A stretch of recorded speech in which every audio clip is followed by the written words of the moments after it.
Today is January 22nd, 2014 on a Wednesday. It's 12:02 a.m. Pacific Time and early morning pink here. I have an article, None Dare Call It Genocidal Fascism, and this is from the IntelliHub. January 22nd, 2014 is the date. It's by Dave Hodges. It turns out that Carl Jung was correct. We do have some form of collective consciousness which resides in human beings, which is also transmitted from one generation to another. Whether it is confronting a bear or a snake, scientists have found that genetic memories are indeed transmitted along one's DNA. Subsequently, we come into this life hardwired to face previously faced dangers. If the above is so irrefutably true, then why does mankind fail so miserably in dealing with the nature of despotic rule? For example, democide took an estimated 265 million innocent lives in the 20th century by the hand of the victim's own government. Are our physiological and genetic programming failing us this miserably? Literally, our pre-programmed genes should be screaming, "Danger, Will Robinson!" America is a virulent fascist state. As I am writing these words, I am keenly aware that the NSA is tracking every keystroke. You should also be cognizant of the fact that as you read these words, the NSA is increasing your threat matrix score, which makes it more likely that you are now a prime candidate for an all-expenses-paid vacation to a re-education camp.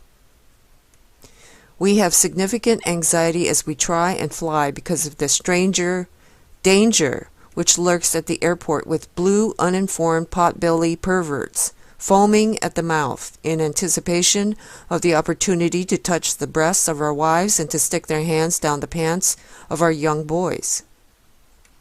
We see more stories every day about the martial law preparation of the police along with their DHS-provided paramilitary equipment, their SWAT team raids, their killing of an average of 500 innocent American citizens per year.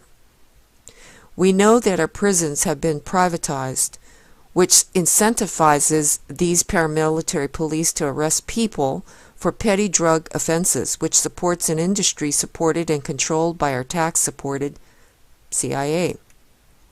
Federal entities consistently are seeking to deprive Americans of life and property.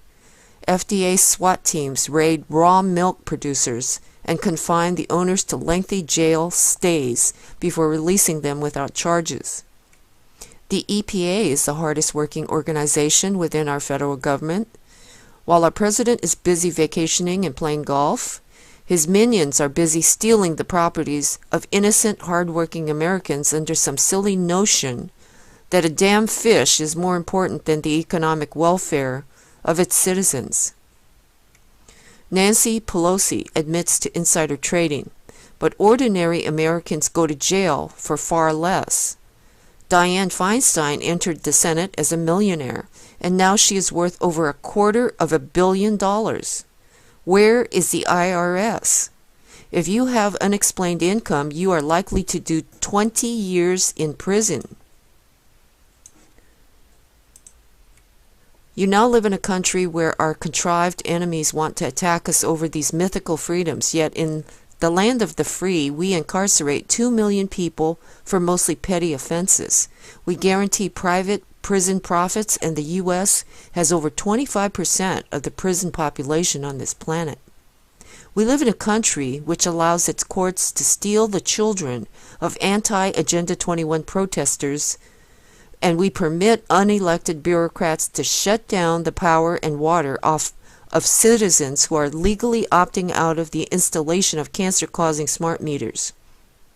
The stories are rampant with regard to one government harassment of political opponents through misusing the authority of the IRS. In fact, a person would be hard-pressed to identify even one federal agency that exists to truly serve the needs of the people. Our skies are chemtrailed with elements such as barium and aluminum, and we wonder why our cancer and Alzheimer's rates are skyrocketing. Our water is fluoridated with IQ-lowering jet fuel.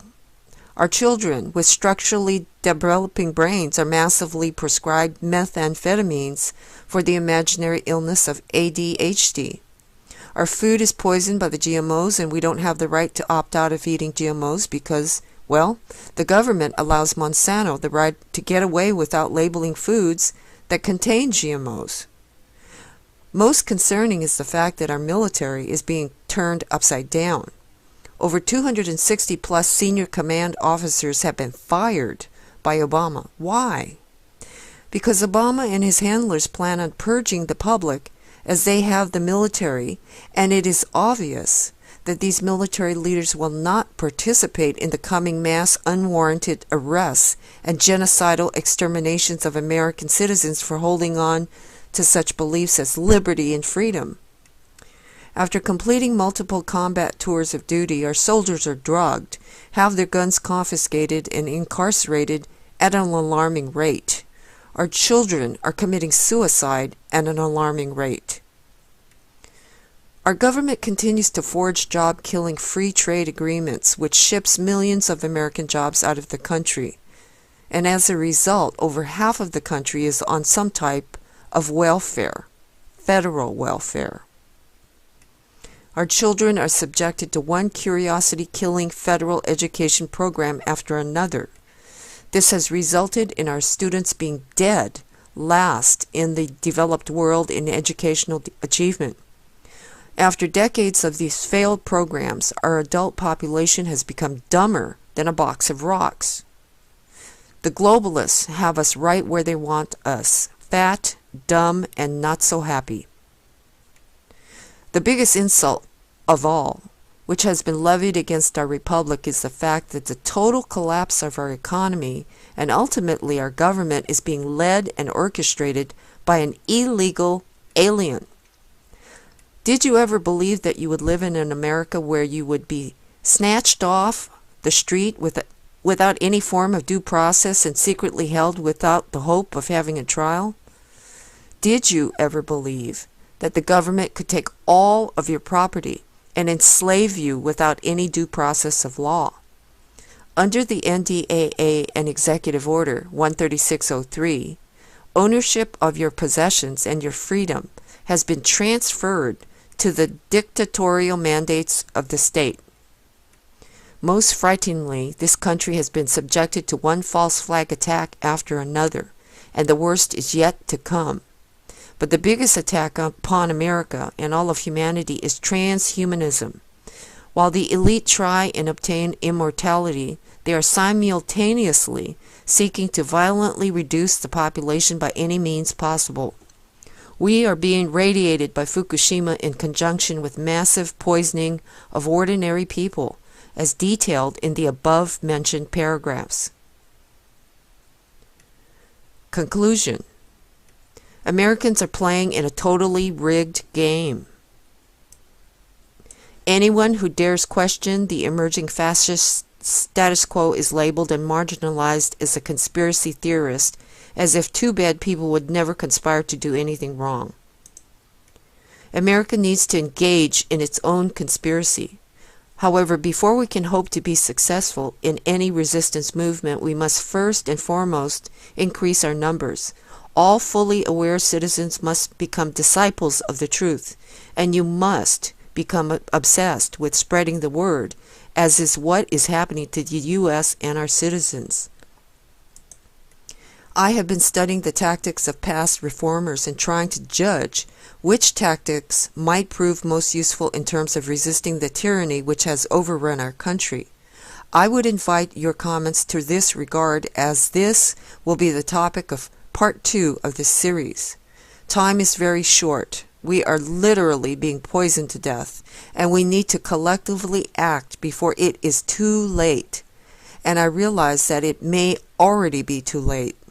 If this is the case, then at least we have the satisfaction that we died on our feet while resisting tyranny instead of being an accomplice in our own demise. Just a quick reminder to everyone that the Common Sense Show is going to be debuting on Revolution Radio. www.freedomslips.com on February 9, 2014 from 5 to 8 p.m. Eastern Time. There will be a Listen Live button at the Common Sense Show's website. Okay, everybody. This last paragraph. Time is short. We are literally being poisoned to death, and we need to collectively act before it's too late. And he said he realizes it already may be too late. But if this is the case, at least we have the satisfaction we died on our feet resisting tyranny instead of being an accomplice in our own demise. What do you think, folks? What do you think?